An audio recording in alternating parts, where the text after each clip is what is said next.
Mes chers collègues, je vous propose de démarrer nos travaux car je constate que la majorité des conseillers est présent.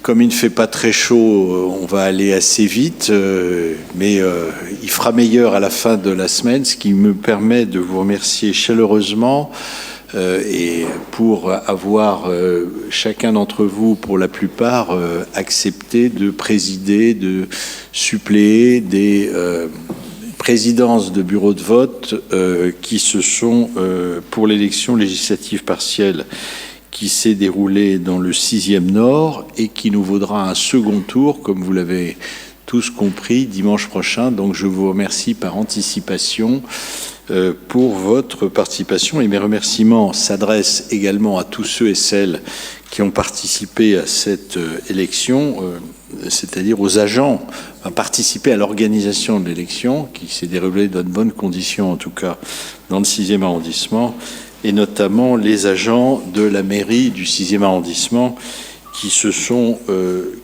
mobilisés avant, pendant et après le scrutin, puisque je rappelle que c'est quelque chose qu'il faudra peut-être changer, lorsque les présidents et lorsque les résultats sont validés par le bureau des élections qui se trouve dans chaque mairie d'arrondissement, il faut ensuite porter à la préfecture vers minuit, 1h, 2h du matin, l'ensemble des résultats. Donc c'est quand même ça, il faudra peut-être un jour s'interroger, est-ce qu'on ne peut pas porter le lendemain, voilà, bon bref, c'est comme ou dématérialiser éventuellement l'envoi. Mais bon, c'est une autre affaire qui concerne l'administration française dans toute sa splendeur et sa perfection. Donc je vous propose de démarrer nos travaux. Je propose, si elle l'accepte, à Florence Devara d'être secrétaire de séance et elle sera assistée de Monsieur Riwal, directeur général des services de la mairie du 6e arrondissement. L'ordre du jour définitif de la séance comprend 29 points et je vous propose d'adopter la procédure d'urgence pour 4 délibérations qui nous sont parvenues tardivement, mais qui sont des délibérations qui concernent à peu près tout Paris, ce qui fera l'objet d'un vote global, si vous en êtes d'accord. Nous avons à voter l'extrait des délibérations de notre dernière séance qui s'est déroulée le 7 juillet 2025, avant le 14 juillet, avant d'ailleurs l'adoption de la loi réformant le statut de Paris, Lyon, Marseille, mais ce n'était pas encore validé par le Conseil constitutionnel. La date du prochain Conseil d'arrondissement, je vous la donne tout de suite pour ceux et celles qui seraient amenés à nous quitter. Ça sera le mardi 4 novembre 2025 à 18h30. Donc je vous propose de démarrer effectivement nos travaux et je vais rapporter très rapidement sur la convention à passer entre la mairie du 6e arrondissement et l'association des Amis de Paris Marais Dance School. En réalité, nous avions déjà adopté cette délibération. Ça permet à cette association qui a eu des difficultés dans son occupation d'un ancien lieu dans le Marais de continuer à travailler au conservatoire municipal du 6e arrondissement sans que ça le gêne entre le 24 septembre 2025 et le 30 juin 2026. Si vous en êtes d'accord, je vous propose d'adopter cette délibération qui ne prend pas part au vote, qui s'abstient, qui vote contre, qui vote pour. Je vous remercie et je vous propose de passer maintenant aux délibérations qui ont trait au domaine financier en donnant la parole à Paul Maria. Oui, merci Monsieur le maire, bonsoir mesdames et messieurs, mes chers collègues, et bonsoir mesdames et messieurs. Je vais d'abord vous proposer un vote qui porte sur 2 délibérations simultanées puisqu'elles concernent toutes les 2 l'inventaire des équipements de proximité. Il s'agit d'une mesure purement administrative qui consiste chaque année à remettre à jour l'inventaire des équipements de proximité dont le conseil du 6e arrondissement a la charge. Vous savez que ces installations sont directement liées aux activités d'animation locale et de gestion locale que l'arrondissement doit gérer. Il y a parfois des variations qui sont liées à des équipements qui sont parfois mis hors service ou de nouvelles installations. Alors ici, on parle de modifications très marginales, puisqu'il s'agit de l'ajout d'espaces verts, donc jardinières, jardinets, et qui porte le total des équipements du 6e arrondissement à 61. Donc la liste vous est communiquée dans le deuxième document. Le premier document évoque les variations pour l'ensemble des arrondissements, ce qui a été retiré, ce qui a été ajouté. Le deuxième vous communique l'inventaire consolidé pour 2026. Donc je vous propose, mes chers collègues, puisqu'il n'y a aucun point qui semble faire débat sur ces deux délibérations, de voter favorablement. Merci, monsieur le conseiller délégué. Donc, chacun est d'accord pour adopter cette actualisation de nos inventaires. Donc, je murmure d'approbation. Je vous remercie. Donc, je passe maintenant à une délibération qui a trait à l'état spécial de l'arrondissement. Comme vous le savez, l'état spécial, c'est l'enveloppe budgétaire qui est allouée aux arrondissements. Ici, je voudrais, si vous le permettez, faire une remarque de pure forme que nous avons déjà formulée les autres années, mais qui, dans le contexte actuel, mérite d'être rappelée. Cette dotation qui correspond aux dépenses d'animation et de gestion locale pour l'année 2026 sont des dotations qui sont discutables pour un arrondissement comme le 6e arrondissement, pour plusieurs raisons. Mais la principale, c'est que les bases fiscales sur lesquelles ces dotations sont assises ont beaucoup évolué, comme vous le savez, à Paris, puisque, comme partout en France, depuis 2023, la taxe d'habitation n'est plus acquittée que par les résidences secondaires. Et donc, la base principale pour les résidents du 6e arrondissement est la taxe foncière. Donc, les bases ont changé. En revanche, les méthodes d'allocation de ces budgets pour la ville et pour l'ensemble des arrondissements, elles n'ont pas été révisées. Donc il y a quelque chose qui est un peu frustrant, ou en tout cas qui pourrait être discutable pour des contribuables du 6e arrondissement, que de voir d'une part les impôts locaux progresser, comme vous le savez, toujours dans la même direction, malheureusement. D'autre part, et comme cela a été évoqué lors du Conseil de juin, les enveloppes budgétaires allouées aux arrondissements progressaient également toujours dans la même direction, mais de la direction opposée. Et enfin, nous opposer des critères de population, d'évolution de la démographie des écoles, également de répartition des revenus dans l'arrondissement, pour déterminer des clés de répartition de budget, alors même que ces installations, comme vous le savez, et comme tous les Parisiens et les Parisiennes le savent, ces installations ne sont pas à l'usage unique des habitants du 6e, mais à tous les Parisiens qui voudraient en faire usage. Donc il y a là des éléments que la logique pourrait voir contester, ou en tout cas qui mériteraient une discussion un peu plus approfondie, en ces temps où, comme vous le savez, la contestation sur la fiscalité française augmente. Comme nous n'avons malheureusement pas les mains libres sur ces sujets, je vous propose, mes chers collègues, de vous abstenir, puisque malheureusement on ne peut pas changer les règles du jeu en cours d'année, du moins pas cette année. Merci. Merci pour votre exposé qui est remarquable, auquel je souscris totalement. Je rappellerai d'ailleurs que la taxe foncière a augmenté de façon massive au cours des dernières années. Elle frappe effectivement les propriétaires. La taxe d'habitation a disparu. Ça fait d'ailleurs disparaître aussi la contribution à l'audiovisuel public, mais là c'est une autre affaire. C'est vrai que ces critères de répartition qui sont en fonction depuis maintenant de nombreuses années mériteraient d'être vus. Il y a beaucoup de choses qui ont été revues. On évolue en permanence, hein. On évolue en permanence, chacun d'entre nous, les dispositifs, etc. Et là, c'est vrai que ça devrait être vu, d'autant plus que, par exemple, en population scolaire, on a une bonne évolution dans le 6e. Nos écoles sont pleines, contrairement à d'autres arrondissements qui n'ont pas regroupé leurs écoles et qui voient les effectifs diminuer de façon massive. Vous voyez, c'est un élément parmi d'autres. Après, on n'a pas la capacité, nous ici, d'aller. Il faut effectivement, c'est la majorité du Conseil de Paris qui statue en la matière, mais c'est vrai que ça aurait été intéressant de se reposer la question déjà au cours des dernières années. Bon, c'est un débat que nous aurons sans doute prochainement. En tout cas, effectivement... Bon, alors moi, à titre personnel, je voterai quand même pour, parce que je ne veux pas que l'électricité qui éclaire cette salle, le chauffage ne fonctionne pas, l'électricité, on en a quand même besoin à certaines heures. Donc, mais sans ça, je vous engage effectivement à suivre le rapporteur.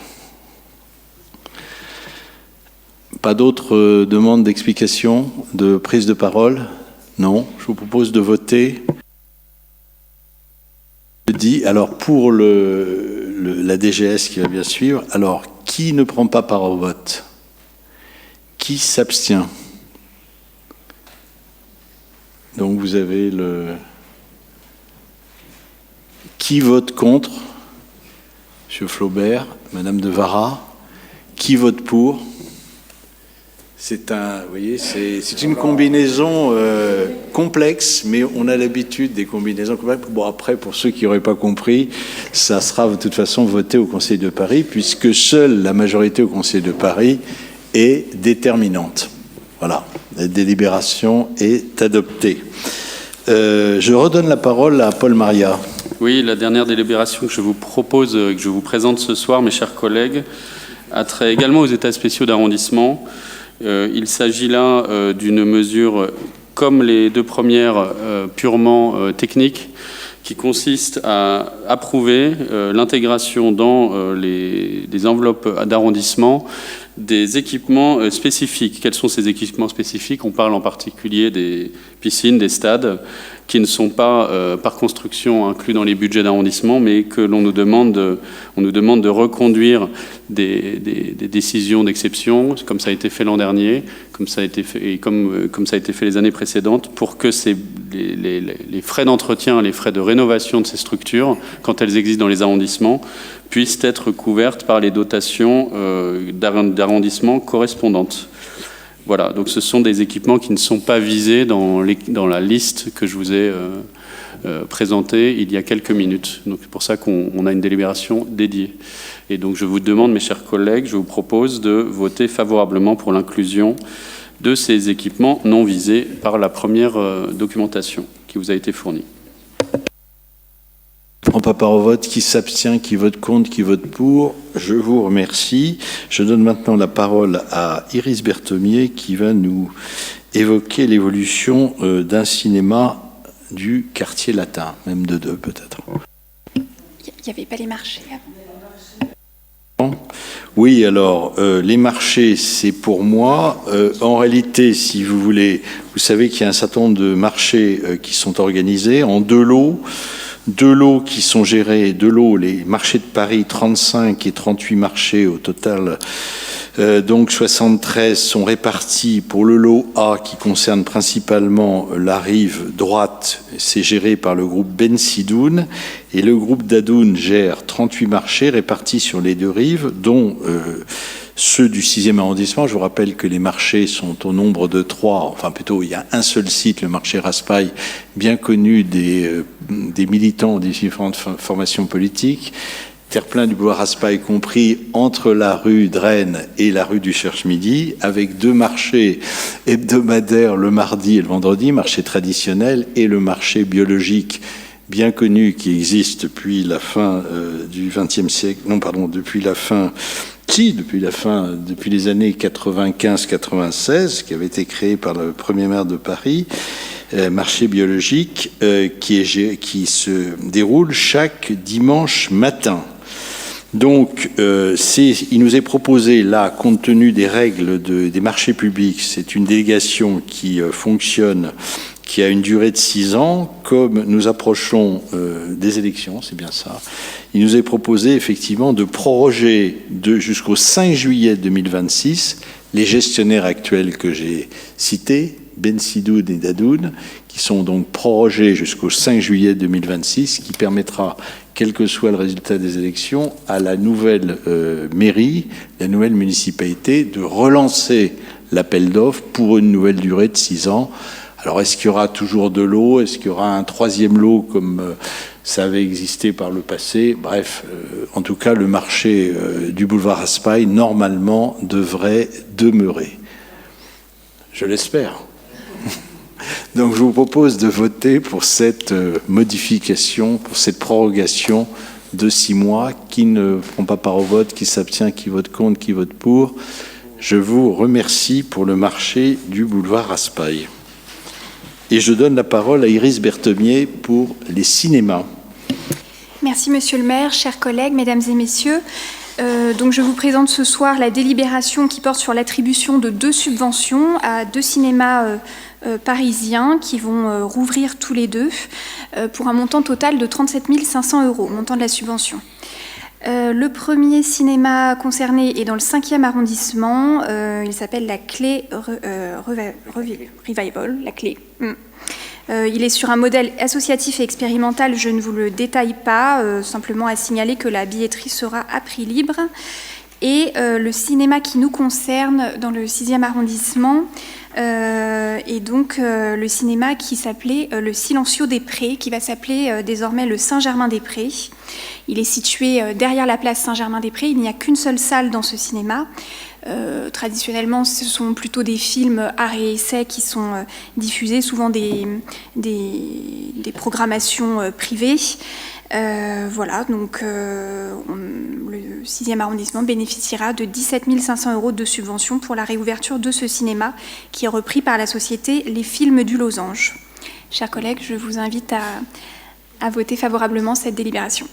Merci beaucoup, Madame la conseillère. Alors, je voulais compléter en disant que les films du Losange, pour ceux qui connaissent un peu le monde cinématographique, Claude le connaît bien comme moi, donc c'est une société qui produit des films et qui est aussi active dans le domaine de l'exploitation de salles. Ils ont sauvé les 3 Luxembourg il y a quelques années, qui est situé rue de Monsieur le Prince, où on avait une situation qui était particulièrement complexe, avec une succession qui n'était pas assurée. Donc là, on reprend cette salle, et j'en suis très content, puisque c'est une salle historique, c'est la salle Georges de Bourgard, pour ceux qui connaissent un peu le monde du cinéma. C'est un cinéma qui a été rénové il y a quelques années. D'ailleurs, j'ai contribué un peu à faire en sorte qu'à ça rouvre, parce qu'il était tellement rénové que la préfecture de police souhaitait lui appliquer des normes d'accès du public qui aurait condamné la salle, puisqu'il n'y a qu'un seul accès direct, mais c'est surtout l'exploitation qui en a été faite par le fils d'un ancien exploitant de salle dont je ne prononcerai pas le nom, puisque je ne prononce plus de nom maintenant, c'est en période de réserve électorale,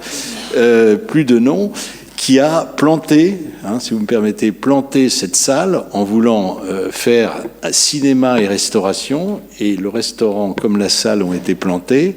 Heureusement, comme ça, Saint-Germain-des-Prés, c'est quand même un territoire qui peut appeler, après de mauvaises fées, de meilleures fées. Donc là, je dirais, les films du Losange, la meilleure fée, assistée par un certain nombre d'autres personnes, ont décidé de reprendre le cinéma. Le restaurant également repris. D'ailleurs, si vous passez devant actuellement une espèce de peinture blanche qui montre que les travaux, et normalement, on devrait rouvrir en novembre, novembre 2025. Normalement, novembre 2025. Après, est-ce que ça sera novembre, décembre? Donc, c'est plutôt une bonne nouvelle. On devrait en avoir d'autres bientôt. Donc, les cinémas du 6e sont plutôt... Et puis, La Clé, comme vous l'avez dit, La Clé, qui était un cinéma qui était en situation très délicate dans le 5e arrondissement, qui reprend aussi du service. Donc, on ne peut que se réjouir de ces cinémas qui sont effectivement très spécialisés, souvent à essai, mais qui ont une vraie existence. Donc, je vous propose de voter. Qui ne prend pas part au vote, qui s'abstient, qui vote contre, qui vote pour. Je vous remercie et je donne la parole à notre collègue Olivier Passlec pour le FAL, Culture.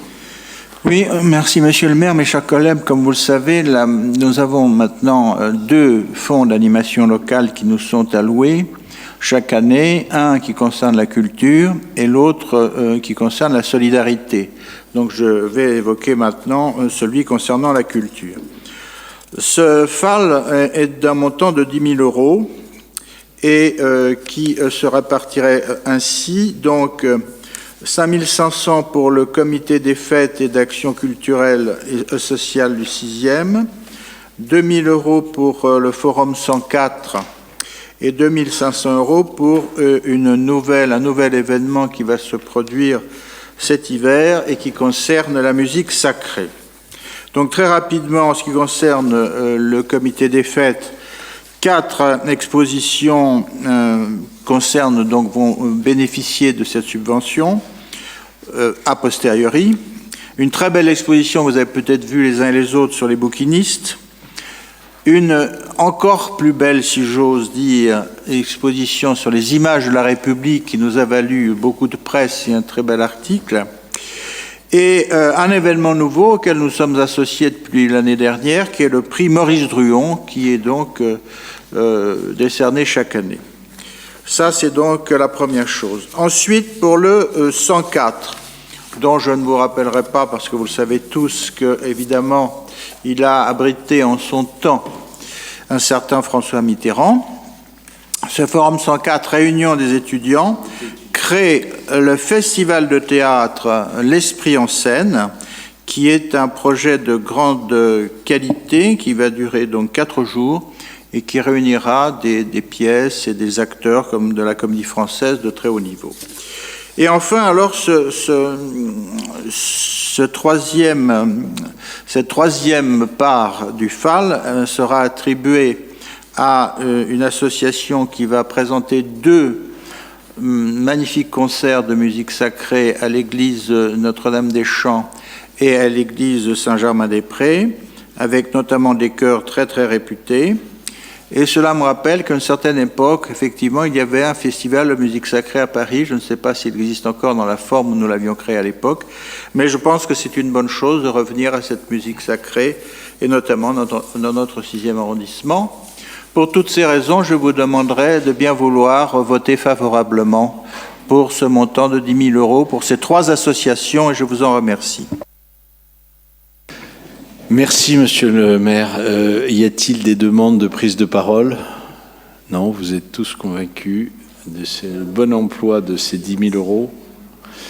C'était des anciens... Non, c'est l'ancien amendement Bloch, là, non, c'est ça Oui, en partie, oui. Bon, on va rendre au premier adjoint, Patrick Bloch, qui avait effectivement créé ce crédit qui maintenant été reconverti dans ce qu'on appelle le FAL. Bon, après...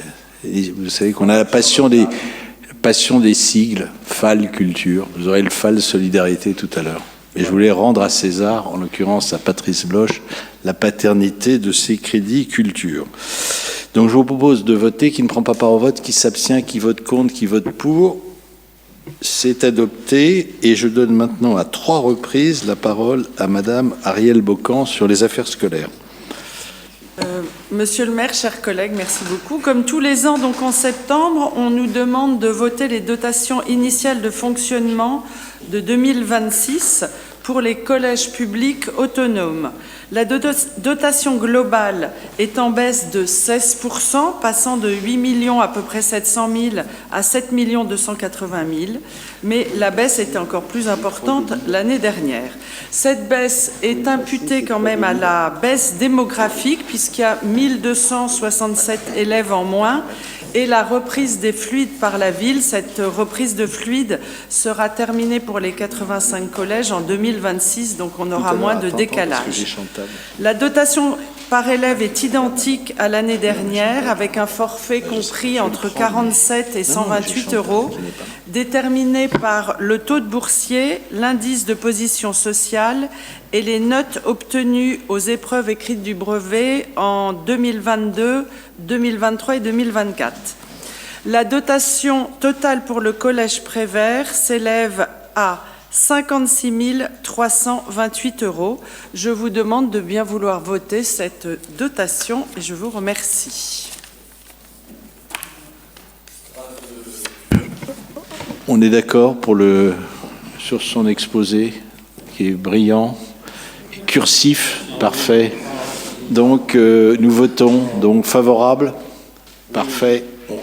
On redonne la parole, madame. Alors maintenant, nous allons voter pour les collèges, le collège en l'occurrence public, imbriqué dans un lycée. Donc il s'agit ici maintenant du collège Montaigne. La dotation donc pour l'établissement est de 90 399 €. Ce sera le conseil d'administration qui la répartira entre les différents chapitres, tels que la gestion des personnels, les travaux et le fonctionnement. Je vous demande également de voter favorablement, évidemment, cette subvention.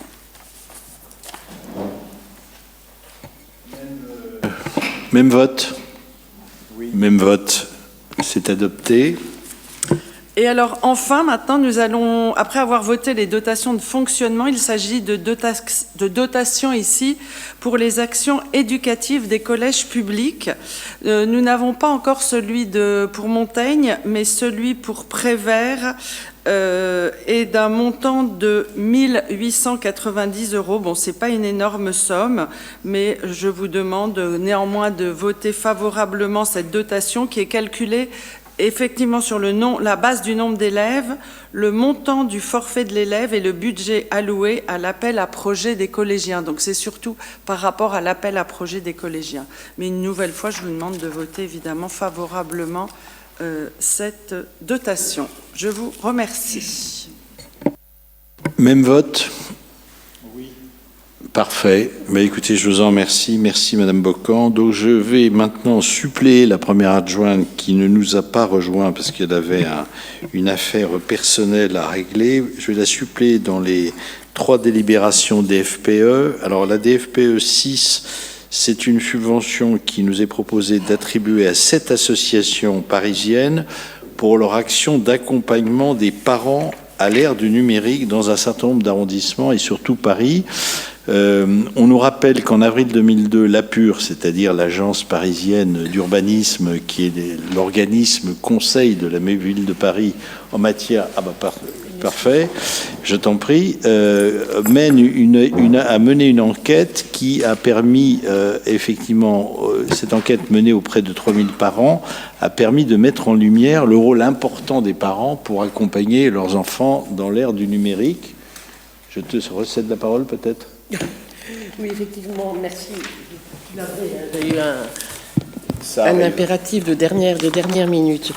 Oui, c'est une étude qui a été réalisée, tu as déjà parlé, voilà, par la PUR, qui a pu toucher 3000 parents pour, comme Monsieur le maire le disait, proposer de renforcer et de rendre plus accessible l'offre des parents à l'ère du numérique. Il y a 32 projets qui ont été déposés, 9 ont le soutien de la ville de Paris pendant l'année scolaire 2024-2025. Ça représente pour cette démarche intitulée « Parentalité à l'ère du numérique » 204 ateliers collectifs avec la participation de 1270 parents environ, 177 professionnels également et 328 enfants. Il y a eu aussi 15 webières qui, en visioconférence, qui ont permis de toucher 542 adultes et avec la possibilité de replay, c'est plus de 2000 personnes qui ont été concernées.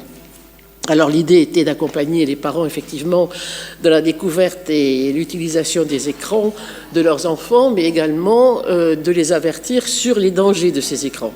Alors les projets ont été portés par des associations. Pour le 6e, l'association s'appelle Cocoya Singlab, qui propose 2 actions, l'une à l'attention du 14e arrondissement, l'autre à l'attention des 6e, 7e, 15e et 16e et 17e arrondissements, qui s'intitule « La famille dans un parcours connecté, parcours parentalité numérique ». Voilà. Donc, sinon, d'autres projets étaient proposés dans certains arrondissements et d'autres encore étaient proposés dans tout Paris. Et dans le tout Paris, donc le 6e, effectivement, pouvait aussi en profiter.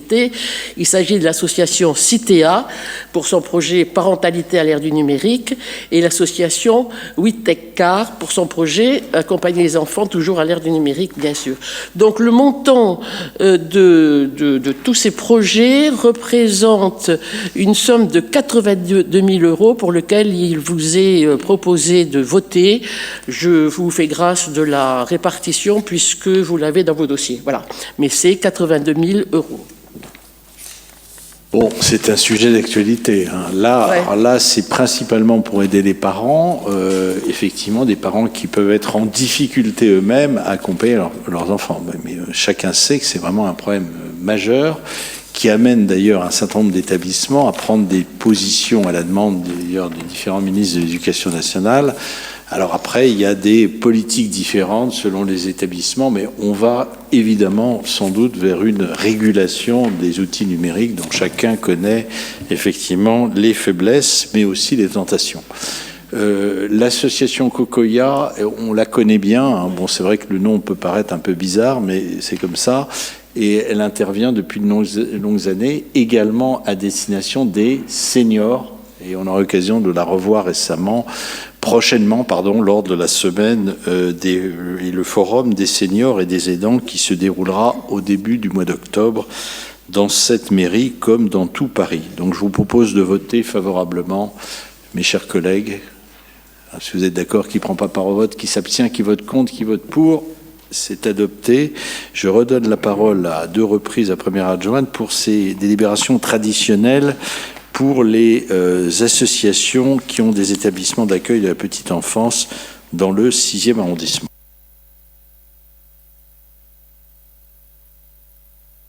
C'est plutôt Kangourou. Et après, ça sera la Croix-Saint-Simon. Voilà. Donc, c'est tous l'association La Maison Kangourou qui nous permet, dans notre arrondissement, de bénéficier d'une crèche de 60 berceaux qui se situe au 34 rue du Montparnasse. Alors, cette délibération doit permettre de signer un avenant pour l'année 2025 à la convention initiale et de rappeler à l'association ses engagements pour avoir ses subventions, c'est-à-dire un accueil optimal, une bonne gestion, une qualité de l'accueil, auquel, bien évidemment, toutes les crèches doivent se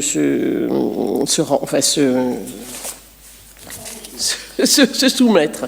Voilà. Pour les 18 états, alors en fait la Fondation La Croix-Saint-Simon, c'est 18 établissements, la Fondation Maison Kangourou, c'est 18 établissements qui gèrent 703 places, dont 698 seulement seront financés du fait de travaux qui sont réalisés dans une des crèches qui, de ce fait, a dû geler sa capacité d'accueil. Donc, il vous est proposé de voter une subvention de 4 708 858 € pour le fonctionnement de ces 18 établissements situés dans tout Paris, dont un établissement dans le 6e arrondissement.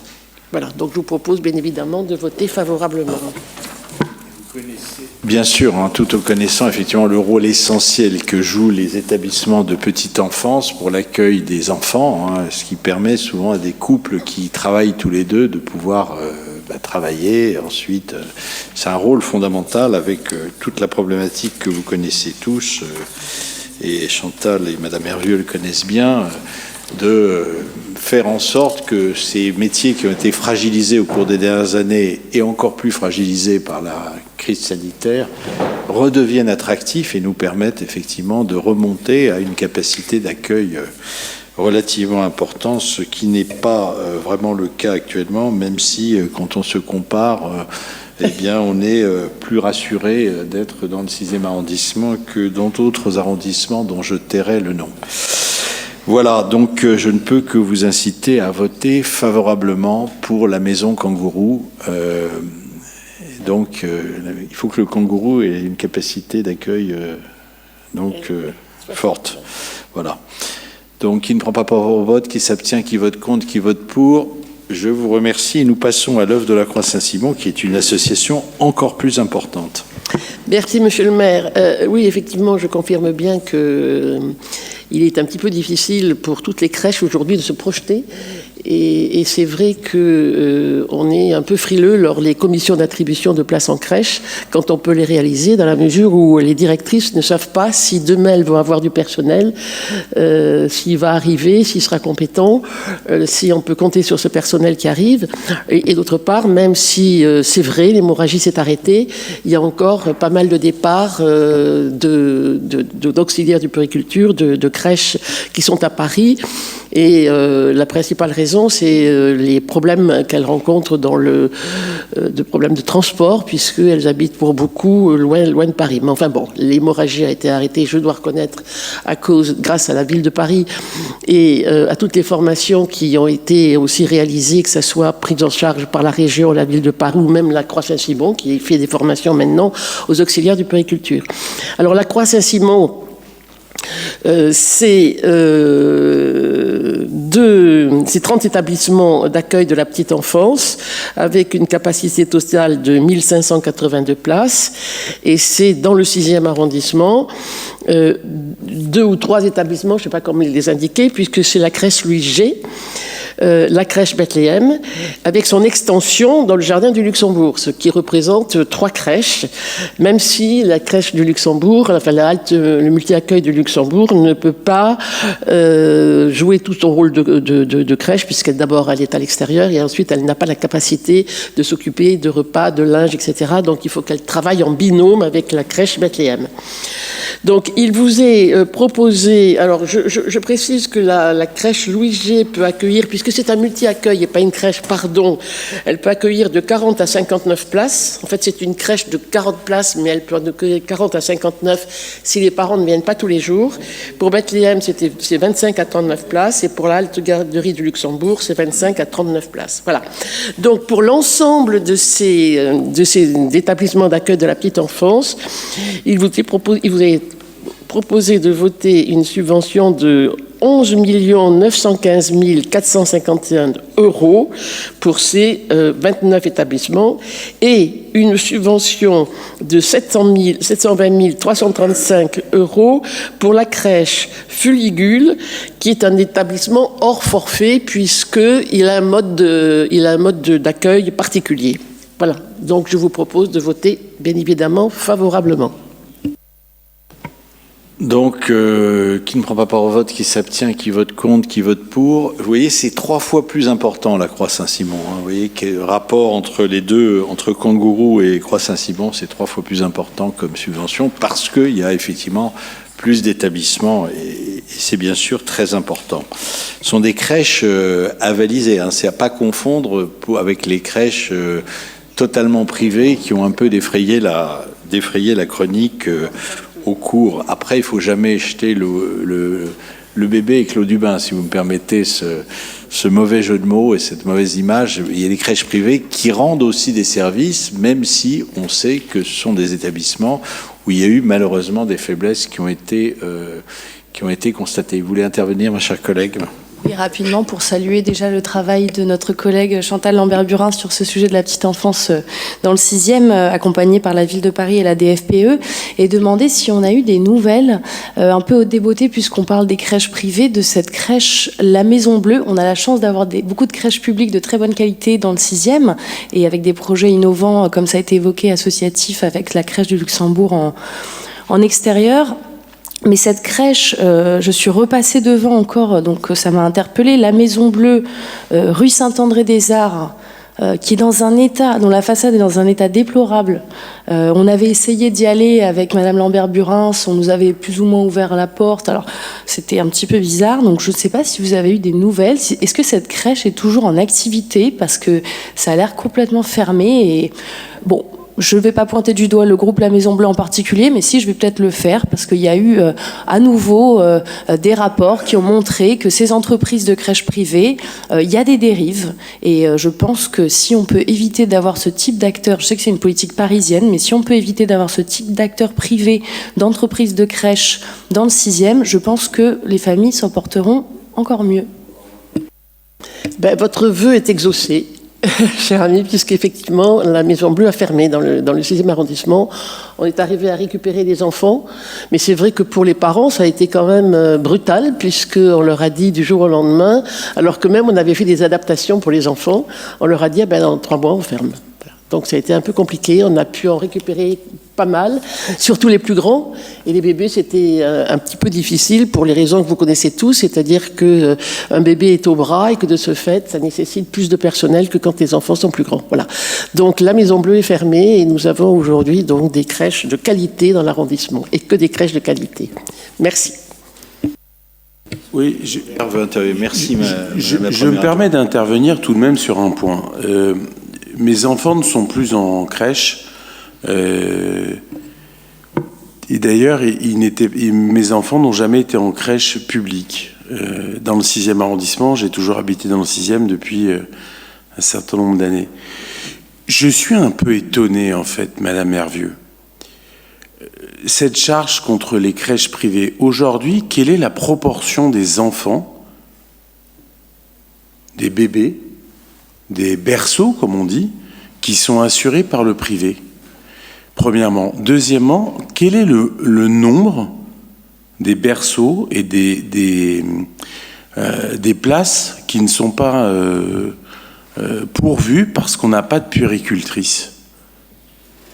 Aujourd'hui, on a Chantal Lambert-Burens, Jean-Pierre Lecoq, qui depuis un certain nombre d'années travaille pour essayer de trouver des places de crèche aux enfants du 6e arrondissement, des familles du 6e arrondissement. Moi-même, mes enfants n'ont pas été en crèche dans le 6e arrondissement, parce qu'il n'y avait pas de place.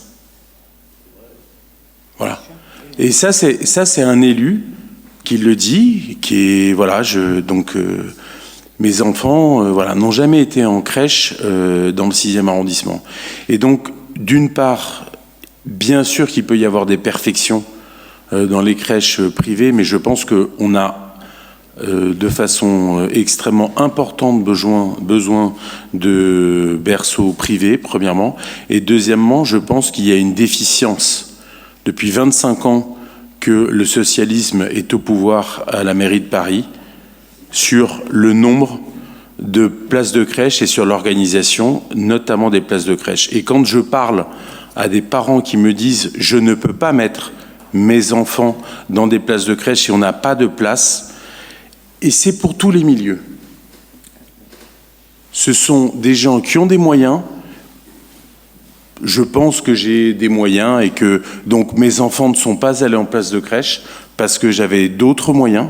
Et ce sont des gens qui n'ont pas de moyens, parce qu'on a des gens qui habitent dans le 6e arrondissement et qui n'ont pas forcément de moyens. Donc moi je dis premièrement, nous avons besoin des crèches privées.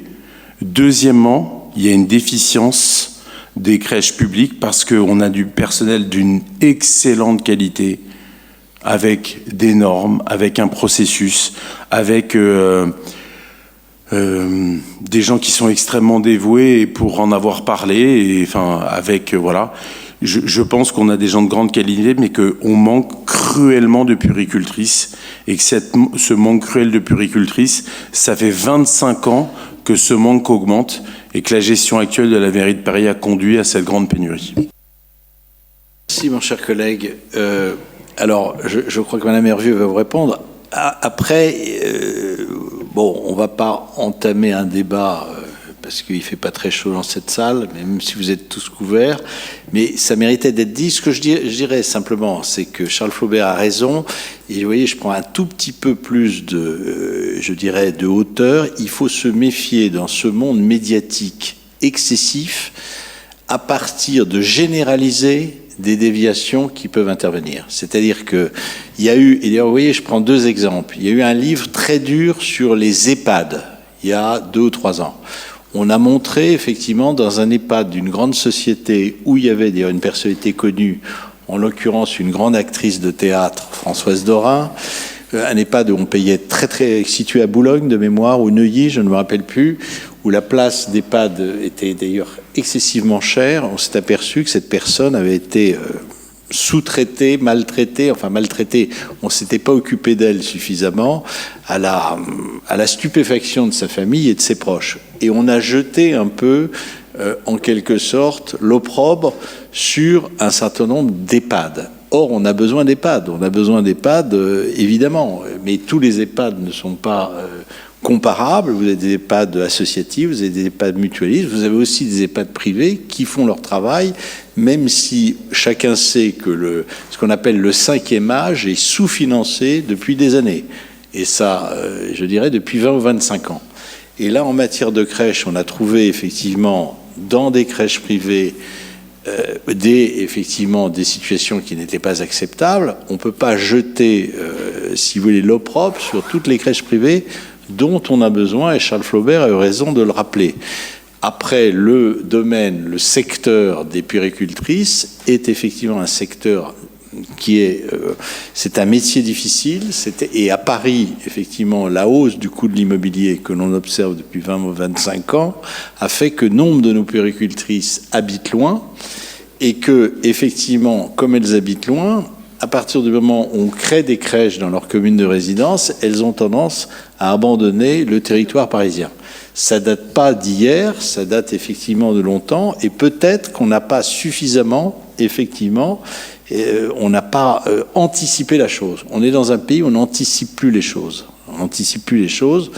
On parle de recréer de l'industrie alors qu'on a sabordé l'industrie française, et on parle et on a laissé dans le domaine de la petite enfance s'affaiblir un gisement d'emploi qui est essentiel pour les Parisiens et les Parisiennes, parce que quand on vit à Paris et qu'on est obligé de travailler à deux, on a souvent besoin effectivement de crèches et d'écoles qui fonctionnent, et c'est un vrai problème. Donc je vous donne la parole maintenant. Simplement pour établir quelques vérités, puisque vous dites qu'il faut se méfier des généralisations, vous avez parfaitement raison. Il faut se méfier aussi des fake news qui sont dites dans des conseils d'arrondissement locaux. Et je suis désolée, Monsieur Flaubert, ça tombe mal parce que j'ai conduit la politique publique de la ville de Paris sur la petite enfance pendant plus de 4 ans. Et donc je connais un petit peu le sujet. Vous n'avez pas eu vos enfants en crèche, donc peut-être c'est pas votre faute, mais vous ne connaissez pas le sujet. Vous ne vous êtes pas penché sur les chiffres. Et en l'occurrence, c'est totalement le contraire, puisque quand la gauche est arrivée aux responsabilités en 2001, Paris était le dernier département en matière d'accueil du jeune enfant.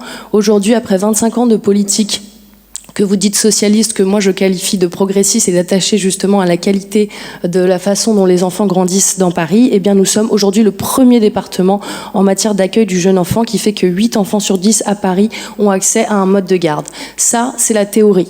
Après, il y a la pratique, évidemment, la réalité, et vous avez pointé des choses qui sont vraies par ailleurs, et d'ailleurs vous aussi, Monsieur le maire, qui est de la difficulté d'attractivité des métiers et la pénurie de professionnels qui fait qu'on est amené effectivement à geler les berceaux. Mais nous avons justement anticipé à la ville de Paris, nous avons tellement anticipé que les prévisions de la CAF sur le taux de couverture concernant le 6e arrondissement pour 2026, c'est plus de 100% de taux de couverture. C'est-à-dire que par rapport au nombre d'enfants prévus dans l'arrondissement, le 6e est un des arrondissements les mieux dotés. Alors évidemment, quand je vous ai dit ça, vous avez des parents qui n'ont pas accès à un mode de garde. Moi, je ne fais pas la lutte contre les crèches privées lucratives. Et par ailleurs, je l'ai dit dans les combats que j'ai menés pour réguler le système de marchandisation des crèches. Peu importe, moi je suis attachée à la qualité d'accueil. C'est ça qui m'intéresse. C'est pas le statut de la crèche, de savoir si c'est associatif, public, privé. Il y a du privé non lucratif aussi. On est d'accord oui, là-dessus. on est d'accord, sauf que la différence entre vous et moi, chers collègues, c'est que vous faites un constat d'impuissance. Vous dites, on a besoin des crèches privées. Combien il y a de crèches privées? Vous avez raison, c'est plus de 100 000 berceaux. Ça doit être plus de 100 000 berceaux, les crèches privées lucratives. Oui, vous faites un constat d'impuissance en disant, on peut pas s'en passer. Eh bien, moi, de ma fonction de responsable politique, je vous dis, c'est pas ça votre rôle. Votre rôle, c'est de dire que quand on prend en charge des personnes vulnérables qui sont des enfants de moins de 3 ans, on doit défendre le service public.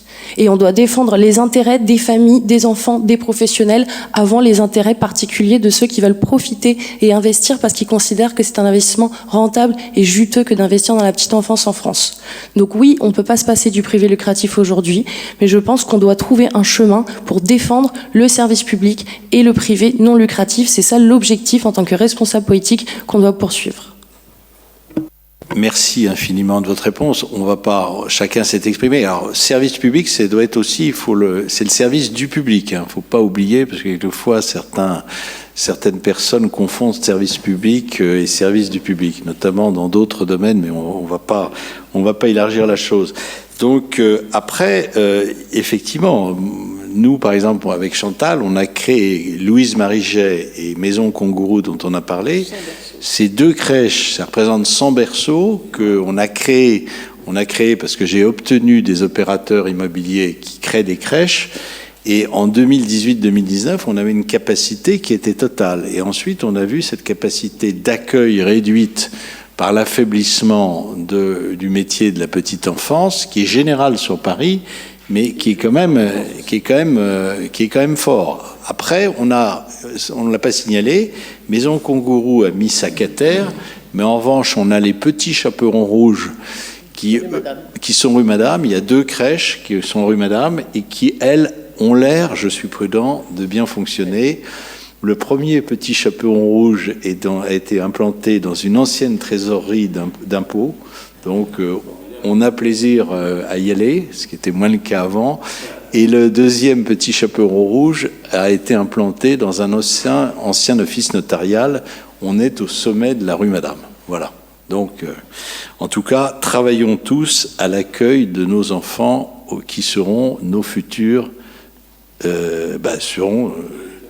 peut-être. Ah oui. Voilà.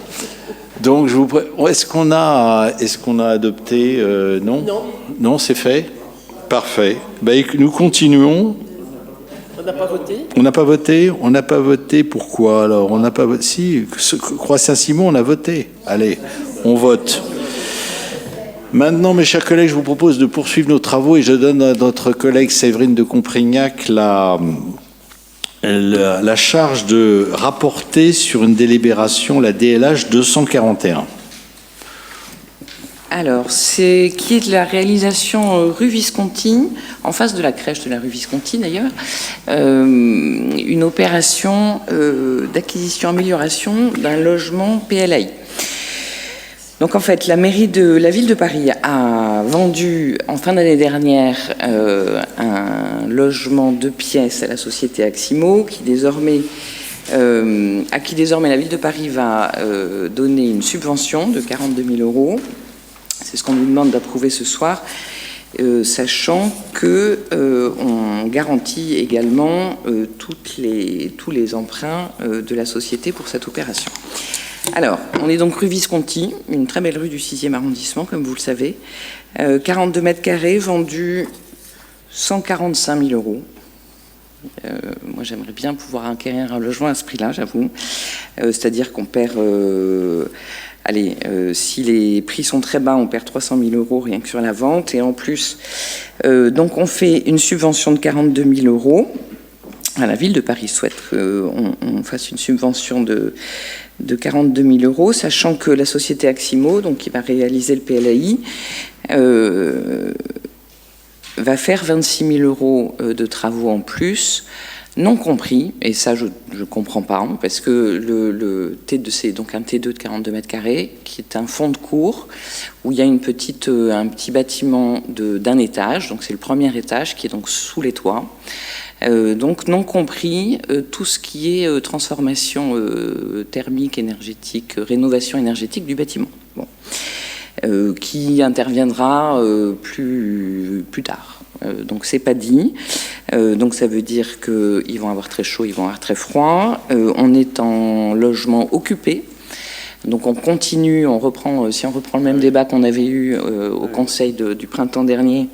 Mais là, on était boulevard Saint-Germain, mais c'est à peu près le même ordre de prix, donc ça ne change rien. Donc on vend à vil prix un logement qui est occupé, dont on va sortir les gens pour en faire un PLAI qui sera rénové qu'à moitié. Voilà. Alors, il n'en reste pas moins on sait qu'on est très déficitaire en logements sociaux dans le 6e arrondissement, c'est un fait. Qu'il faut en faire, c'est un fait. Mais je redis ce que j'avais dit au printemps dernier, c'est-à-dire il y a peut-être des rues un tout petit peu moins chères que Saint-Germain-des-Prés ou la rue Visconti, où le prix du mètre carré doit être à peu près dans les 20 000 ou 25 000 euros. Alors peut-être un fond de cours plutôt dans les 15 000 ou 12 000. Mais... je sais pas, mais moi qui cherche un appartement en ce moment, je peux vous dire que même dans une rue qui n'est pas celle-là, jamais on trouve un truc même en très mauvais état à moins de 11-12 000 euros du mètre carré. Bon. Donc voilà, je pense que c'est encore une opération qui est là pour faire de la communication, parce qu'on crée un logement social à un coût qui est totalement prohibitif, qui sera mal rénové, et encore une fois, on va mettre dehors des gens qui occupaient un logement pour en mettre d'autres. Bon. Voilà. Donc pour ma part, je m'abstiendrai compte tenu de la nécessité d'avoir des logements sociaux dans le 6e. J'en voudrais à aucun de mes collègues s'ils votent contre. Voilà.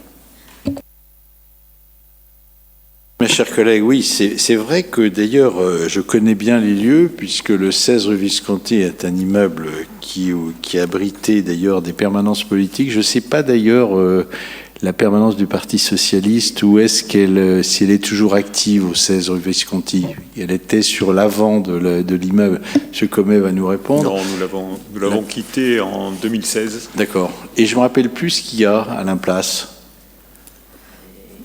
Je ne suis pas sûr qu'il y ait quelque chose à la place. Ouais. Oui, bien sûr que c'est à la ville de Paris. C'est à la ville de Paris parce que tout l'immeuble était à la ville de Paris. Non mais attendez. Vous savez, je connais bien le 6e arrondissement et il se trouve que je connais particulièrement le 16 rue Visconti pour y avoir été... donc voilà. Donc là, l'appartement qui va être aménagé, c'est au-dessus de ce qui a été l'ancienne permanence politique de Pierre Basse et qui a été ensuite effectivement récupéré par la ville et loué à l'association Calligraphis, qui a donné des cours de calligraphie pendant des années et qui d'ailleurs fait un travail assez considérable. Après, le logement qui est au-dessus était occupé par quelqu'un. Alors, c'est vrai que ça vaudrait le coup de savoir quand même, est-ce que cette personne va rester dans le logement, celui-ci étant rénové, ce qui est possible, hein, moi ce qui me choque pas, dans la mesure où c'est une personne qui est assez sympathique et qui a, je crois, pas beaucoup de revenus. Et puis c'est vrai que ça pourrait être l'occasion de faire un point complet sur l'immeuble, où d'ailleurs vous avez des appartements qui ont été vendus. C'est une sorte de copropriété maintenant, dans lequel on a des logements sociaux et des logements privés, ce qui me choque pas, hein. C'est la même chose au 5-7 rue des Beaux-Arts, c'est la même chose dans un certain nombre d'autres habitations, hein. Donc voilà. Donc mais merci effectivement à Séverine de Comprignac d'avoir attiré notre attention sur ce sujet. Et puis bon, l'ancien local qui est au début de l'immeuble, je ne sais pas si on peut en faire quelque chose, une réserve de vélo, ou pourquoi pas, ou voir s'il peut y avoir une meilleure utilisation, puisque c'est... Bon, après, la permanence, je crois que c'était une permanence qui n'était pas très importante, qui devait avoir 30 mètres carrés. Voilà, c'était des locaux assez vétustes et assez limités. Mais c'est vrai que ça nous permettrait de faire le point sur ce sujet. Donc je demanderai peut-être à la DLH de revenir vers nous pour nous dire exactement ce qu'ils comptent en faire. Donc, alors là, ça va être encore une délibération dans laquelle j'attire l'attention de la DGS. Alors, qui ne prend pas part au vote? C'est quoi après? Qui s'abstient? Je perds mon latin parce que qui s'abstient? Donc je m'abstiens. Qui vote contre? Qui vote pour? La délibération. Et Madame Kiss, vous êtes abstenu. Donc la délibération est adoptée. Voilà. Donc nous poursuivons nos travaux et nous arrivons maintenant à deux délibérations, deux des sols 123 et des sols 144. Je donne la parole à Florence Devara. Merci Monsieur le maire. Alors, chers collègues, donc là, je vais vous parler effectivement de deux délibérations qui portent sur de belles associations dans le domaine social. Donc, la première, alors, cette délibération concerne plusieurs associations parisiennes pour des actions à destination des femmes en situation de grande précarité. Je rappelle d'ailleurs que les femmes représentent 15% des personnes décomptées à la rue à Paris. Alors pour notre arrondissement, il s'agit plus précisément de l'association Accueil Louise et Rosalie que nous suivons à la mairie du 6e avec attention. Alors cette association a été créée en juillet 2019 et a ouvert un accueil de jour rue de Sèvres en novembre 2020 pour accueillir les femmes en situation de rue et de grande précarité. Je précise que c'est la congrégation des Lazaristes qui a permis l'intégration de cette association rue de Sèvres. Cette association, je vous la présente rapidement, mais vous êtes nombreux à la connaître, fait un magnifique travail en accueillant une trentaine de femmes par jour et en proposant de nombreuses prestations réconfortantes comme la possibilité de prendre une douche, de cuisiner, de se reposer, ainsi que des services tels que coiffeurs, esthéticiennes, laverie, casier mis à disposition, etc. Donc l'association marche grâce à une trentaine de bénévoles qui font vivre ce lieu. Je rappelle d'ailleurs que cette association, et nous en sommes très heureux, est présente au conseil de quartier Saint-Placide, et qu'elle est toujours présente aussi à notre comité de veille sociale qui a lieu plusieurs fois dans l'année, d'ailleurs dans cette salle ici à la mairie du 6e, et donc nous les en remercions beaucoup. Il nous est donc proposé de reconduire une subvention de fonctionnement de 20 000 euros pour l'année 2025 dans le cadre d'une convention pluriannuelle pour 2024-2026. Et pour l'ensemble des associations qui sont concernées par cette subvention, pour l'ensemble sur Paris, parce qu'il y a de nombreuses autres associations, mais je ne vous en ai pas parlé, le montant est pour le fonctionnement de 842 798 euros et pour l'investissement de 60 000 euros. Je vous remercie donc de bien vouloir voter favorablement cette subvention. Merci. Merci, ma chère collègue. Monsieur Comet, vous avez la parole. Oui, merci, monsieur le maire. Je voulais joindre mes félicitations et mes remerciements pour Louise Rosalie à ceux de Florence, parce que je pense que c'est effectivement une association qui fait un travail formidable et qui travaille beaucoup maintenant avec la bagagerie solidaire qui est juste à côté. Et en fait, c'est les travailleurs sociaux qui travaillent pour Louise et Rosalie qui souvent amènent des femmes à la bagagerie solidaire qui est complémente puisque Louise et Rosalie ne s'occupent pas de bagagerie. Merci beaucoup. Donc je vous propose de voter. On vote directement. D'accord. Pour unanimité, je vous remercie. Je redonne la parole à Florence Devara pour le FAL Solidarité. Alors, cette délibération porte cette fois sur des subventions pour 4 associations agissant dans le 6e et pour la signature d'une convention annuelle avec 3 d'entre elles. Alors, là aussi, ces associations ont toutes des objectifs sociaux. Alors, il s'agit tout d'abord d'Autonomie Paris-Saint-Jacques, que nous connaissons tous bien, qui, je vous rappelle, travaille sur l'action d'accueil, d'information et d'orientation des personnes âgées et de leurs proches. Donc, il s'agit d'une subvention de 2 000 euros qui est proposée pour un beau projet intergénérationnel dans notre arrondissement. Il s'agit d'ateliers numériques permettant de renforcer la confiance numérique des seniors et de sensibiliser les jeunes au vivre ensemble. Donc 24 personnes y participeront. Il y aura 12 seniors, alors issus prioritairement du club André Malraux, mais aussi d'autres résidences seniors du 6e, et 12 enfants de 8 à 11 ans qui viennent du centre de loisirs Madame, entre autres. Donc ces ateliers seront proposés pendant la semaine bleue, du 6 au 12 octobre, au printemps et à l'automne 2026, et ils auront lieu dans la bibliothèque André Malraux ou au sein de certains clubs seniors. Donc voilà, ça c'est la première. La deuxième, il s'agit là aussi d'une subvention de 2 000 euros pour Montparnasse Rencontre, que tout le monde connaît bien aussi, qui est situé dans les locaux de la paroisse Notre-Dame-des-Champs, et bien connu dans l'arrondissement. Alors là, la subvention permettra de renouveler le matériel essentiel comme du mobilier ou de l'équipement informatique afin de garantir de bonnes conditions d'accueil, car je vous rappelle que l'association accueille et aide et suit des personnes sans domicile fixe principalement. Et là aussi, je remercie beaucoup l'association Montparnasse Rencontre pour leur présence au comité de veille sociale. Ils sont toujours présents et ils font un magnifique travail. Ensuite, alors, la troisième association, c'est la Protection civile Paris-Seine qui intervient entre autres dans les rues du 6e avec 2 maraudes hebdomadaires le soir, assurant une présence humaine et une veille sociale importante sur le terrain. Et là aussi, nous sommes en contact régulier avec eux et eux aussi participent à chaque fois à notre comité de veille sociale dans cette salle.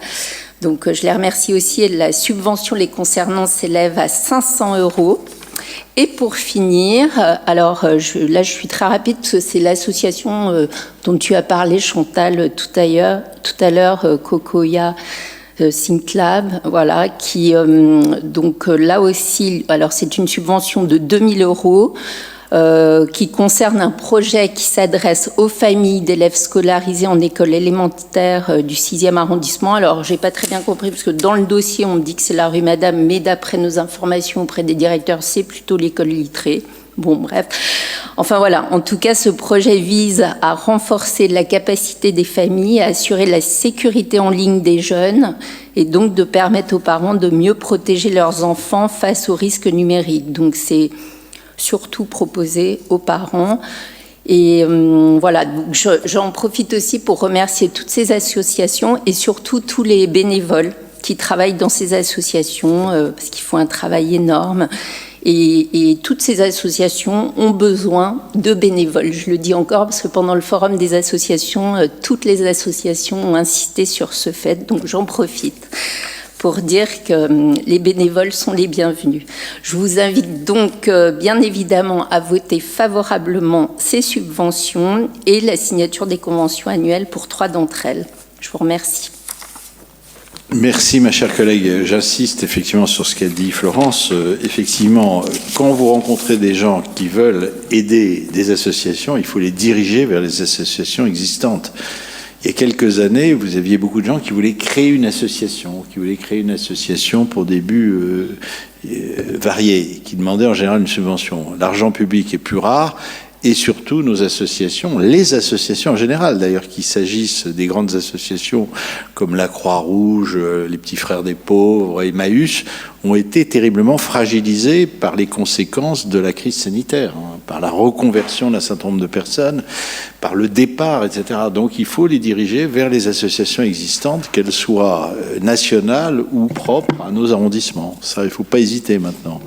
Il faut en tout cas le faire. Il faut même attraper quelquefois, peut-être qu'il faudra bientôt, j'espère, on n'en arrivera pas à attraper au filet ou au lasso certains membres d'associations, j'espère pas. Bon, bref, en tout cas, c'est une nouvelle nécessité, c'est une nouvelle obligation et c'est un nouveau défi pour toutes les mairies et pour toutes les collectivités. Donc je vous propose de voter favorablement. Oui, merci beaucoup. Donc c'est adopté et nous passons maintenant aux 2 dossiers culture et mémoire et je donne la parole à notre collègue Claude Ribes.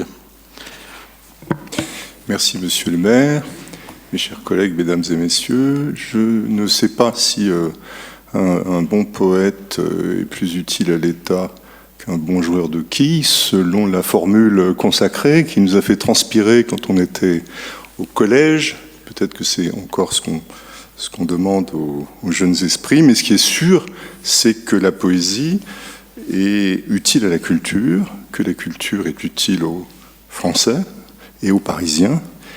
Et ce qui est sûr aussi, c'est que Yves Bonnefoy, parce que c'est de lui qu'il s'agit, était un grand poète français. On ne le présente plus, peut-être pas suffisamment lu. J'espère étudier encore dans les collèges et dans les lycées, mais c'est quelqu'un qui a profondément marqué la poésie française. Poésie française à laquelle nous rendons tous les ans hommage, puisque je rappelle au passage que le marché de la poésie est l'un des plus grands événements européens consacrés à cette discipline, qui est une discipline difficile, parce qu'il faut beaucoup de courage pour publier un livre de poésie, on n'a pas un lectorat immense, donc le 6e arrondissement, évidemment, s'enorgueillit de pouvoir rendre hommage à un poète comme Yves Bonnefoy, pas seulement un poète d'ailleurs, parce que c'était aussi un critique d'art qui s'est beaucoup intéressé aux peintures murales médiévales. Il a également réalisé un film. Donc c'est une grande figure de la culture que nous allons honorer. On traduit en 32 langues. Alors la vraie question, c'est que nous avons finalement, on a tellement de gens à honorer dans le 6e arrondissement qu'on manque un peu de place. Donc une place Yves Bonnefoy, mais où la trouver? Il ne faut pas débaptiser une autre place pour rendre hommage à Yves Bonnefoy. Alors Yves Bonnefoy sera honoré. Il sera honoré très exactement dans un endroit qui se situe à l'angle de la rue de Condé et de la rue Crébillon. Il y a un petit triangle qui va devenir la place Yves Bonnefoy. Alors je ne sais pas quel est le lien entre Yves Bonnefoy et le 6e arrondissement. Ça, j'avoue que c'est un point qui... Je sais qu'il est mort il y a 9 ans dans le 15e, mais vous savez bien, et je ne vous ferai pas l'injure de vous le rappeler, mais je vous le rappelle quand même, que tout ce qui compte pour la culture française est passé, passe et passera par le 6e arrondissement. Ça vaut également pour les figures éminentes de la culture étrangère. Donc, évidemment, dès demain, et aujourd'hui, je vous propose de voter favorablement pour ce vœu. Et Yves Bonnefoy, en plus, ne sera pas très loin de la statue d'un autre poète plus populaire, Charles Aznavour, que vous inaugurâtes, voilà, et je crois, en début de mandature. Donc, vive la poésie et vive Yves Bonnefoy. Parfait, merci pour ce très bel hommage, cher Claude Ribes. Donc, si vous en êtes d'accord, mes chers collègues, sauf s'il y a une intervention particulière, je vous propose d'adopter cette dénomination pour la petite placette située à l'angle de la rue Crébillon et de la rue de Condé. C'est-à-dire que lorsque vous remonterez la rue de Condé, grande rue de la Révolution française, pour atteindre le Sénat, et le Jardin Luxembourg, vous aurez une pensée particulière pour Yves Bonnefoy, ainsi que pour les 13 élus de la mairie du 6e qui, j'en suis sûr, vont voter à l'unanimité cette délibération. Donc on est d'accord ? Merci, c'est adopté. Je redonne la parole à Claude Ribes qui va maintenant nous permettre d'évoquer un grand acteur. Oui, alors une autre figure célèbre de la culture mondiale, mais une figure aussi qui s'était établie dans le 6e, c'est Marcello Mastroianni, comme vous voulez, et qui d'ailleurs est une figure de la communauté italienne. Il y a beaucoup d'Italiens dans le 6e arrondissement, mais celui-là, évidemment, était particulièrement cher à notre cœur. Alors, c'est peut-être un peu moins évident pour les très jeunes, mais je crois que tout le monde a vu ou presque, enfin, en tout cas je l'espère, la Dolce Vita. Il y a un autre film qui n'est pas cité dans les attendus de la délibération, moi que j'aime beaucoup, qui est La Nuit de Varennes d'Ettore Scola, qui est un film magnifique. Et puis il y en a évidemment bien d'autres. Donc Marcello Mastroianni était une figure du cinéma mondial. C'était une figure du 6e arrondissement parce que il s'est éteint il y a presque 30 ans, rue de Seine. Donc l'idée pour le 30e anniversaire de sa mort, de lui donner, alors ça nous concerne directement, un petit espace en face de l'endroit où je me trouve, un petit bout de la place Saint-Sulpice, je pense que c'est pas mal, et puis c'est aussi probablement un clin d'œil à quelqu'un qui lui était cher et qui, je crois, n'habite pas très loin, donc je tairai le nom, mais je peux dire que c'est une célèbre actrice qui fêtera bientôt son 82e anniversaire. Donc voilà, une place Marcello Mastroianni. Alors je vais vous dire exactement où ça se trouve, parce que c'est peut-être pas évident, en tout cas où ça se trouvera. Ce sera très exactement, près de la rue Palatine, à l'angle de la rue Palatine et de la rue Henri de Jouvenel. Donc, si on face. C'est la petite placette qui est juste là. C'est-à-dire quand on est passé devant les impôts, on pourra l'oublier en pensant à Marcello Mastroianni. Donc la place Marcello Mastroianni fera pendant à cette réouverture du cinéma Saint-Germain-des-Prés que vous nous avez annoncé, ma chère collègue, pour très bientôt. Et donc cette séance du conseil d'arrondissement, tout ça est peut-être un peu frivole, mais le symbolique c'est important aussi. Ce sera une belle séance d'hommage au cinéma. Parfait, merci beaucoup. Donc je vous propose de voter, si vous en êtes d'accord. À l'unanimité, c'est adopté. Et il est possible aussi que cette place soit inaugurée, car je crois qu'il y a un pacte d'amitié entre Rome et Paris qui doit donner lieu à un certain nombre de célébrations au cours des prochains mois, et je pense que ça sera une des manifestations importantes, célébration importante. Mes chers collègues, je vous propose de passer à des sujets plus terre-à-terre, et je vais donner à Charles Flaubert à 2 reprises la parole sur les DVD 57 et 98. Merci, monsieur le maire. Mes chers collègues, donc deux dispositions. Tout d'abord, la DVD 57 qui a trait à des subventions pour 3 associations en faveur du vélo, l'association Boîte à vélo, l'association WeMove et l'association F-Note. Alors, comme depuis 6 ans, des subventions sont versées. On parle là donc de 50 000 euros, 44 500 euros et 7 275 euros pour ces 3 associations. Donc des sommes qui sont là aussi particulièrement importantes, un peu plus de 50 000 euros. Moi, je n'ai pas d'observation particulière sur ces demandes de subventions et sur notre position qui nous est effectivement demandée. Donc, la mise en place de boîtes à vélo, toujours cette même ordre d'idées et on va dire la sensibilisation sur la pratique du vélo. Bon, moi je vous propose de voter favorablement pour ces nouvelles subventions. Donc des sommes relativement importantes, mais je vous propose de voter favorablement, toujours pour l'idée de promouvoir le vélo, sachant que bien évidemment, j'étais encore ce matin avec mes enfants pour les accompagner à l'école. J'ai failli me faire renverser avec mes enfants par un vélo qui était pas à contresens.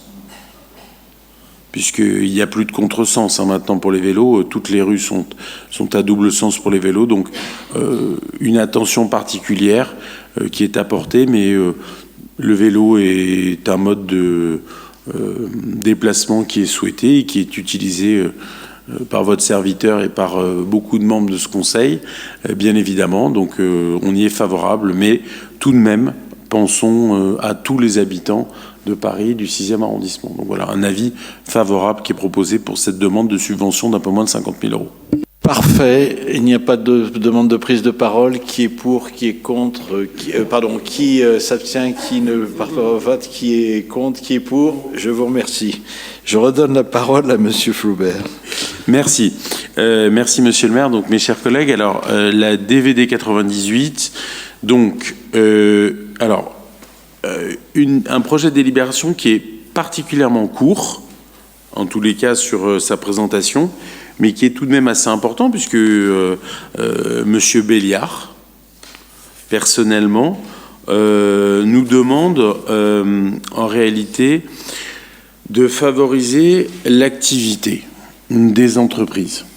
Donc je ne peux que aller dans le sens de Monsieur Béliard et dans l'activité des entreprises, puisque nous avons besoin d'entreprises à Paris en tant qu'habitants, et puis on a aussi des habitants qui ont même leur activité professionnelle à Paris.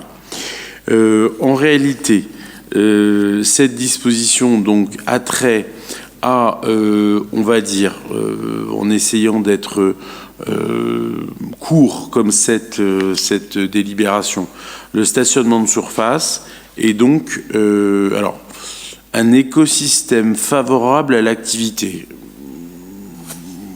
l'économie sociale et solidaire. Moi je dirais tout simplement favoriser l'économie, donc on y est favorable, et donc une amélioration pour certains types d'activités, des dispositions sur la réglementation du stationnement.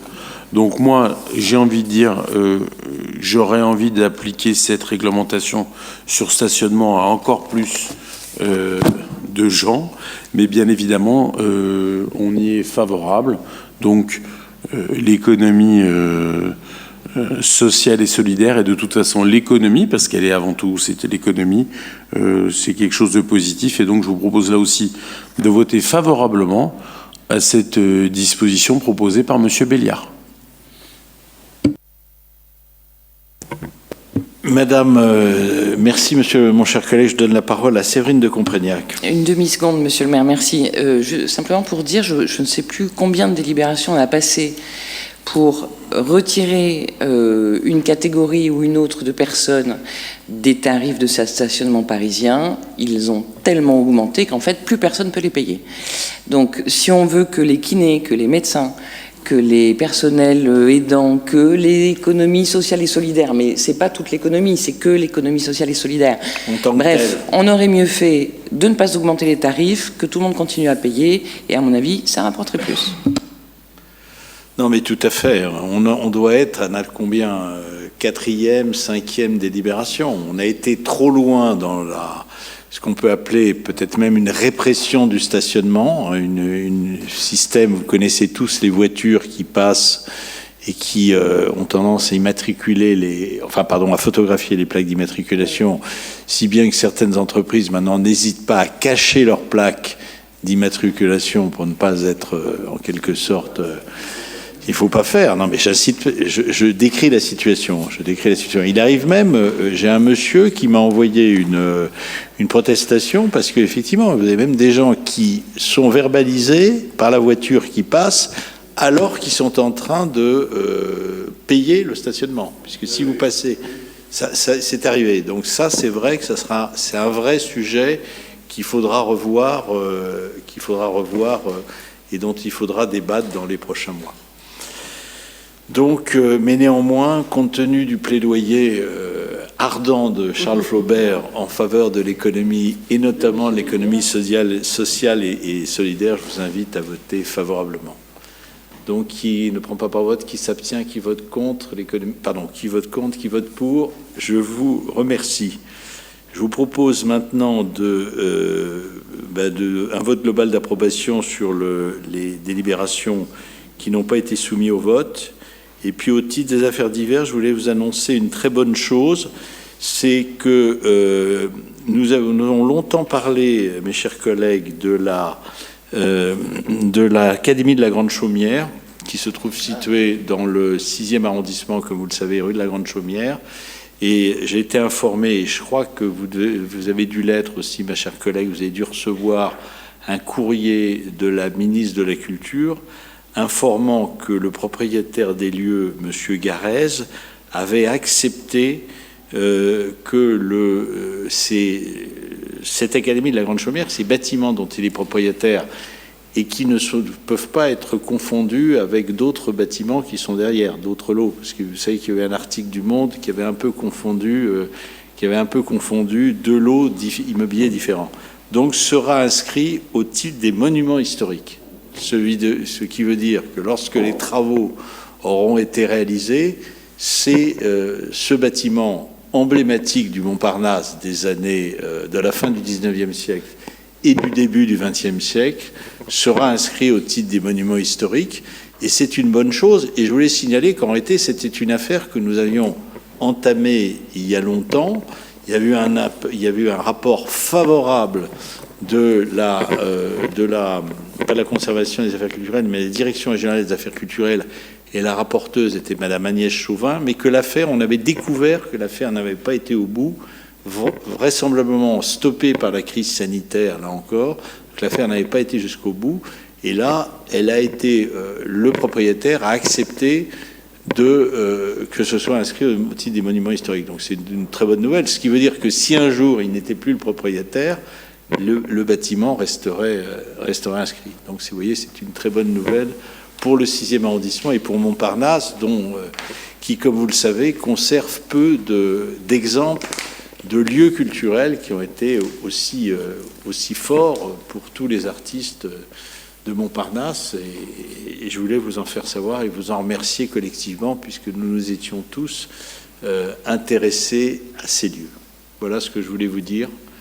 Et si vous n'avez pas d'autres remarques, je voulais vous souhaiter une bonne soirée, mais je vois le doigt de M. Comet qui s'est levé. Oui, merci Monsieur le maire. Lors du conseil du 17 juin, nous avions voté à l'unanimité le budget concernant les travaux de Saint-Côme, donc dans la rue de l'école de médecine, qui sont des travaux importants, parfaitement justifié et tout à fait intéressant. J'avais à l'époque attiré l'attention sur le fait que ce serait bien d'avoir une réunion publique d'information parce que ça touche une rue dans laquelle il y a déjà eu beaucoup de travaux et c'était les travaux sur le parking, et donc il y avait des habitants, dont certains sont ici, qui étaient un peu échaudés par les travaux. Donc vous aviez donné votre accord pour organiser une réunion publique avant la fin de l'année. Je voulais savoir s'il y avait déjà une date de prévue ou non. On n'a pas, mais votre intervention, vous avez une capacité divinatoire, car je dois rencontrer bientôt la directrice générale de la RIVP, et ça lui sera demandé. Ça lui sera demandé. Et moi, je suis tout à fait d'accord pour que la rue, là, il faut que je cite son nom, la magnifique rue avec la statue de Vulpian et l'aménagement qui a été fait, n'est plus en capacité d'accueillir des dizaines de bungalows comme ça a été le cas au cours des années précédentes pour les différents travaux qui sont déroulés sous terre, pas sous terre, pour les stations. On est tout à fait d'accord. S'il y a besoin de bungalows, l'idéal, ça serait que ça soit sur le site de Saint-Côme ou éventuellement dans la cour de la faculté ou au pire, rue de l'école de médecine, le long de la faculté. Mais effectivement, on est bien d'accord. Donc, affaire à suivre. Donc, merci à tous. Très bonne soirée.